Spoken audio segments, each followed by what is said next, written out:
Well, welcome, ladies and gentlemen, to this special edition of the 700 Club. Today, if you missed it, is Maundy Thursday, celebrating the Last Supper of Jesus Christ as he looked into the crucifixion on Friday and the resurrection on Easter or on Sunday morning. What was then the beginning of a new day, a new week. But as part of our Holy Week tradition, we'll be sharing communion with you on this program. So we invite you to get some bread and juice or wine or whatever you use, and you can join with us later on. So here's Wendy.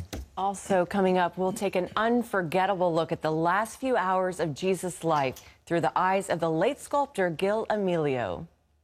But first in the news, it's been called a new low for the United States and Russia.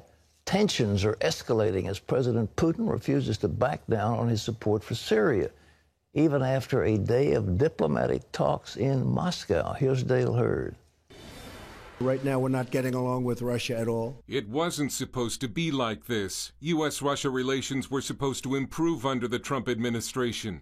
But the Syrian nerve gas attack blamed on Russia's ally Bashar al-Assad and the U.S. missile attack against Syria has caused U.S.-Russia ties to hit bottom. The current state of U.S.-Russia relations is at a low point. Russian President Vladimir Putin also said on Russian TV that the level of trust has deteriorated. This after Secretary of State Rex Tillerson faced an unusually hostile reception in Moscow. The U.S. missile strike on Syria that triggered the diplomatic crisis hit a Syrian airbase where there had been Russian military personnel. So did Moscow know about the chemical weapons? I would like to think that they didn't know, but certainly they could have. They were there, so we'll find out. After a tense two-hour closed-door meeting with Putin, Tillerson then angered Russia by bluntly calling for regime change in Damascus. Our view is that the reign of the Assad family is coming to an end. But Russian Foreign Minister Sergei Lavrov, referring to Iraq, said experiments like that, which are built on an obsession with overthrowing dictators, totalitarian or authoritarian leaders, we have already seen. We know the ending of it way too well. The two sides also agreed to disagree about Ukraine, where Moscow backs rebel forces. With relations between the two nuclear powers worsening, Google Trends reports internet searches for the term World War III have hit an all-time high. The world's two foremost nuclear powers cannot have this kind of relationship. And the U.S. warned Russia that it is only isolating itself with its continued support of Assad. Dale Hurd, CBN News. Well, as we mentioned before, the Russians don't have any economy. Their economy is in tatters. They've got a few oligarchs that are enormously rich. Putin himself probably is enormously rich. But beyond that, they have very little. They only have a shell of an armed forces. So most of what they're doing is a bluff. And President Obama has refused to call that bluff, and so the Russians got away with murder. Whatever they wanted to do, they took over the Crimea, they moved into the Ukraine, and all those things they did. Okay, but now there's somebody who says, look, we're the big dog, and we're going to be treated like the big dog, and we'll get along with you, but we're going to understand that we're going to call the tune. All right, that's all well and good, except the fact they have an enormous arsenal of nuclear weapons, and if they get pushed so far, and they push the trigger, of course, but I don't think Putin and those people in Russia are insane. The ones in North Korea are insane. Ahmadinejad, if he gets back in power in Iran, is insane. These people are more than willing to immolate the entire globe to establish their own power. The Russians are not that way, but nevertheless, when you're dealing with somebody that's got that kind of power, you have to walk softly. You give them an out. Don't push them into the corner. Give them face-saving outs, and that's going to happen. But like it or not, Assad, Bashar al-Assad, has got to go. He's proven himself unworthy of leading a nation. Well, as U.S.-Russian relations sour, President Trump's relations with China seem to be on the rise. John Jessup has that. That's right, Pat. Tensions with China have eased up after President Trump's meeting with China's president last week.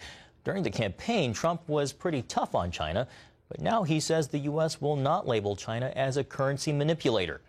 Backing off from that trade label means trade with China likely won't be disrupted by higher tariffs. Since Trump's meeting with President Xi Jinping, China appears to be changing its tune on big international issues like Syria and North Korea. For example, Trump says President Xi will stop buying coal from North Korea. The Korean regime normally conducts about 90% of its trade with China. And on Syria, China did not try to block yesterday's United Nations resolution condemning the use of chemical weapons. Russia did, however, veto that resolution. Pat? Trump is a deal maker. And so he says to the head of China, look, how about you making a few $1 billion on lower tariffs, and we'll give you some trade concessions so you can sell stuff in the United States. And all you've got to do is turn the screws on North Korea. If you'll do that, we'll give you some money or help you make some money. And that's a businessman's deal, and it looks like the Chinese are buying it. So the great deal maker is at his best when he's dealing with somebody who himself is a great deal maker. John? Pat, a disturbing new report about the state of Veterans Hospital right here in our nation's capital. The Office of the Inspector General says patients at the Veterans Affairs facility in Washington are in imminent danger.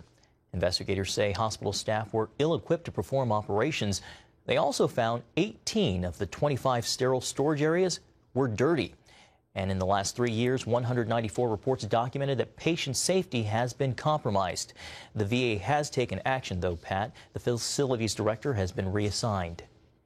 Like, big deal. He's been reassigned. He should be fired. They haven't fired anybody. The same ones that are there, actually, they gave them bonuses. And those veterans have been dying because they're lacking care. It is one of the most mismanaged things, and it keeps going on and on and on and on. I wonder, again, why the president just doesn't clean house. He promised it. I was at a meeting where he was promising veterans we're going to do something about the Veterans Administration. Well, so far, no. And it's just amazing how those guys hold on. They should be fired, not reassigned, not given bonuses. They should be fired. They're incompetent, and they're hurting our brave men and women who have served this country so nobly. And it isn't fair. It isn't right what they're doing. And they should be made to pay for it, and some of them, there should be criminal charges. We ought to get with it and do it now. John? Pat, a drug cartel member has been arrested in Mexico for the murder of U.S. Border Patrol agent Brian Terry. Terry was killed in 2010 in a gunfight between the cartel and Border Patrol. Controversy surrounded Terry's death because it exposed a botched ATF program called Operation Fast and Furious. That program sought to track guns sold to cartel members in the U.S. as they traveled back to Mexico. Agents lost track of more than 1,000 guns, 2 of which were found at the site of Terry's death. Well, new information now about the driver who collided with a church bus, killing 13 people. He apparently had been on prescription pills, had marijuana in his truck, and had been texting while driving. That revelation comes 2 weeks after the deadly crash in New Braunfels, Texas. The man driving the truck during the head-on collision with the church bus is 20-year-old Jack Dylan Young. His medications included an antidepressant, medication used for seizures and panic disorder, and a sleeping pill. Pat, no charges have been filed just yet, but he is expected to face manslaughter charges. I don't know if manslaughter is enough. What an awful thing. But listen, I tell you, you get behind the wheel of one of those monsters. They're 2,000 pounds, 3,000 pounds, 4,000, 5,000, 6,000 pounds, going 60, 70, 80 miles an hour. It is a missile of deadly force. And to get somebody who's hopped up on medication, taking marijuana, stoned at the wheel, oh, it's just horrible to contemplate. And those poor innocent children dead because of him. I tell you, you keep hearing these things in the news and you're just appalled. But I must say Texas is going to take care of this one. I have great faith in Texas. So go get them, Texas.